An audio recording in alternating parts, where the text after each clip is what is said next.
మీ ఎలాంటి వ్యాపార ప్రకటనలకైనా వెంటనే మా ఛానల్ సంప్రదించండి. శ్రీ గురుభ్యో నమ. హరి ఓం. శ్రీ మహాగణాధిపతయే నమ.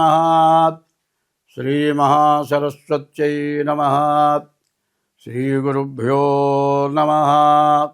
హరి ఓం. అస్మద్గురు విద్యానందనాథ గురుచరణారవిందాభ్యాం నమో నమః. అస్మద్గురు కాశ్యపగోత్రపవిత్రం నారాయణతీశ్వరఛాత్రం వందే దాసగుణదాస మృస్తం రామానుదాసస్వామినం నమో నమః.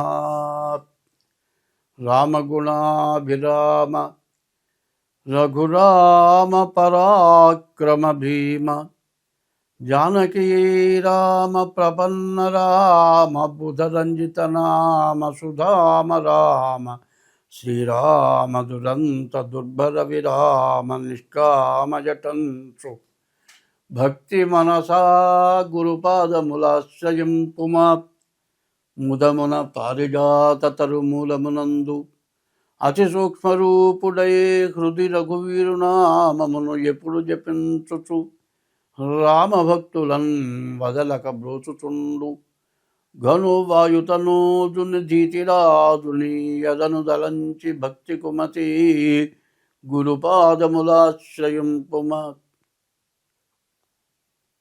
శుక్లాంబరధరం విష్ణుం శశివర్ణం చతుర్భుజం ప్రసన్నవదనం ధ్యాయేత్ సర్వవిఘ్నోపశాంతయే.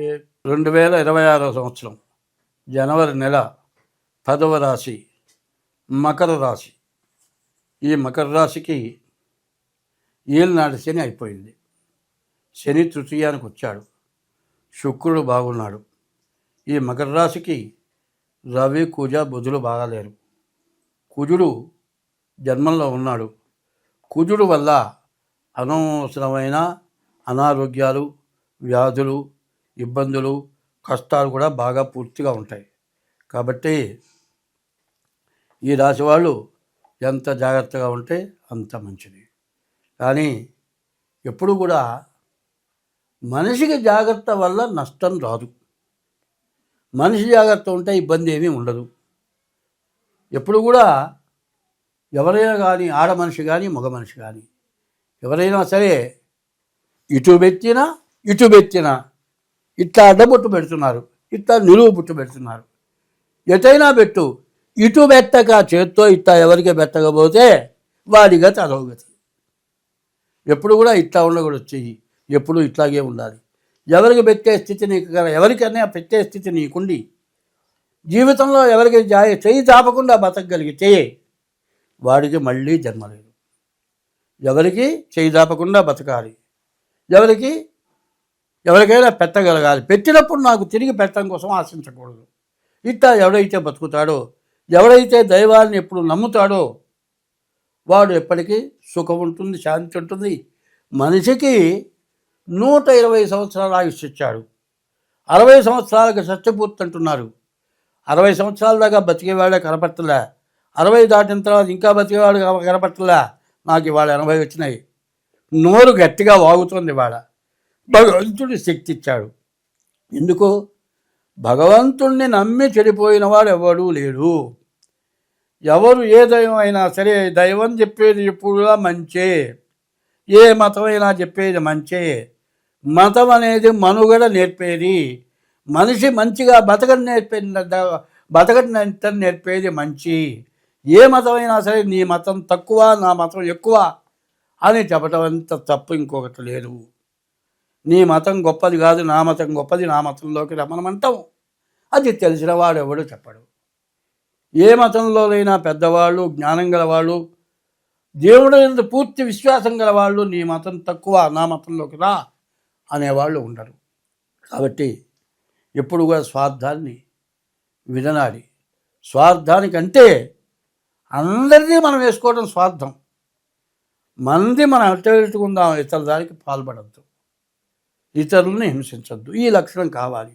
కాబట్టి ఈ రాశి వాళ్ళకి శని, శుక్రుడు తప్పితే ఏ గ్రహాలు కూడా పూర్తిగా బాగాలేవు. కాబట్టి ఈ రాశి వాళ్ళు చాలా కష్టపడాల్సిన పరిస్థితి కనబడుతుంది. ఈ రాశి వాళ్ళు ఏం చేయాలి? మీ ఇష్టదైవాన్ని తప్పనిసరిగా పూజించాలి. జన్మనిచ్చిన తల్లిదండ్రులను పూజించాలి. పైన తల్లిదండ్రులు లేకపోతే వాళ్ళకి చేయాల్సింది ఉంటుంది. మరి ఏం చేయాలి? జీవతో వాక్యకరణం. తల్లిదండ్రులు చెప్పినట్లు వినటం బతికున్నంతకాలం. తల్లిదండ్రులు బతికున్నంతకాలం వాళ్ళు చెప్పినట్టుగా వింటాం. జీవతో వాక్యకరణం. ప్రత్యబ్దం భూరిభోజనం.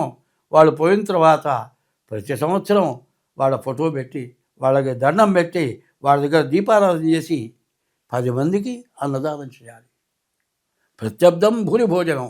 గయాయాం పిండదానత్య. గయకు వెళ్ళి పిండ ప్రదానం చేయాలి. త్రిభి పుత్రస్య పుత్రత. ఈ 3 ఎవడైతే చేస్తాడో వాడు పుత్రుడు అనిపించుకుంటాడు. అయితే అట్లా చేయని వాళ్ళు ఎవరైతే ఉన్నారో ప్రతి సంవత్సరం 365 రోజులు ఒక్క సంవత్సరం వాళ్ళకి ఆ పోయిన తిథి రోజున తల్లిదండ్రులకు ఏదైనా చేయాలి. అది చేయని వాళ్ళు ఎవరైతే ఉన్నారో వాళ్ళకి పుట్టగతులు లేవు. పుట్టగతులు లేవంటే పుడతారు. ఇప్పుడున్న దానికంటే గొప్పగా పుట్టాలి, గొప్పగా బతకాలనుకుంటే ఈ ధర్మాన్ని పాటించాలి. తల్లిదండ్రులకు అన్నం పెట్టాలి. భార్యని ప్రేమతో చూడాలి. భార్య కంట తడి పెట్టకుండా ఉండాలి. ఇష్ట దైవాన్ని పూజించాలి. తల్లిదండ్రులకి కుక్కర్ పడేసినట్టు వరేసి తిన్నాడా లేదా, కడుపు నిండిందా లేదా, మళ్ళీ కావాలా లేదా అనకుండా వదిలేసేసి, లేకపోతే మనం పంచపక్ష పరమాన్నాలు తిని మరి జాడీలో ఉన్న పండుమిరపకాయల కారప్పొడి వేసి పెట్టడం కాదు. మనం వాళ్ళు కడుపు నిండా తిన్న తర్వాత మనం తినేట్టుగా ఉండాలి. వాళ్ళని ప్రేమగా చూడాలి. మరి కొంతమంది ఉన్నారు, నేను కూడా అనుభవించాను, వాళ్ళు ఇంటిల్లిపాది గుడ్డలు కొనుక్కుంటారు కానీ తల్లిదండ్రులకి గుడ్డ పెట్టాలనేది లేదు.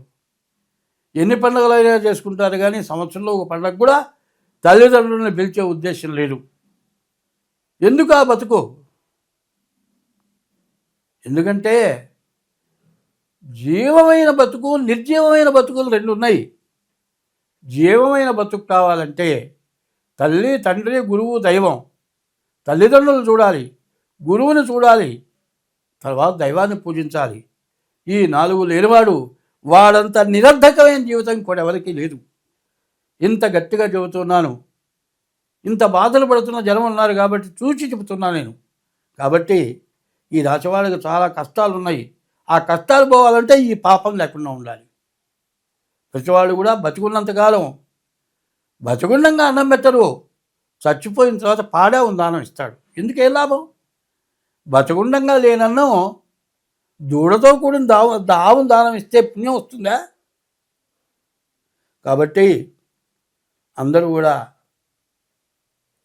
సమంజసమైన, అందరికీ తగినటువంటి మంచి అనే పద్ధతుల్లో అందరూ ప్రవర్తించాలి.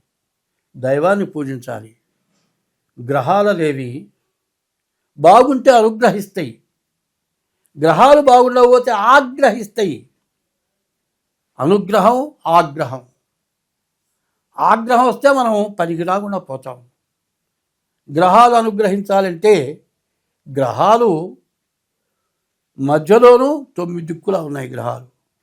మండపంలో చూడండి, నవగ్రహ మండపంలో మన ఇంటికి కూడా 9 దిక్కుల 8 దిక్కుల 8 గ్రహాలు ఉన్నాయి. మధ్య గర్భం సూర్యుడు ఉన్నాడు. కాబట్టి గ్రహాలు అన్నిటిని చూడాలంటే అన్నిట్లోకి మధ్యగ్రహం సూర్య భగవానుడు. అందరికీ కనపడే దేవుడు సూర్యుడు. అటువంటి దేవుణ్ణి పూజించండి. అటువంటి దేవుడి పేరుతో మరి రాబోయేది సంక్రాంతి పండగ, తర్వాత మాఘమాసంలో రథసప్తమి వస్తుంది. మరి జిల్లేరాకులతో స్నానం చేస్తాం. సూర్యుడికి ఆవు పేలతో పొంగల్ చేస్తాం. ఇవన్నీ కూడా దేవతారాధనలు. ఇవన్నీ చేయడం చాలా మంచిది. ఇట్లా ఎవరైతే ఉంటారో వాళ్ళకి ఎటువంటి పరిస్థితుల్లో ఏ ఇబ్బందులు, ఏ కష్టాలు ఉండవు. స్వస్తి.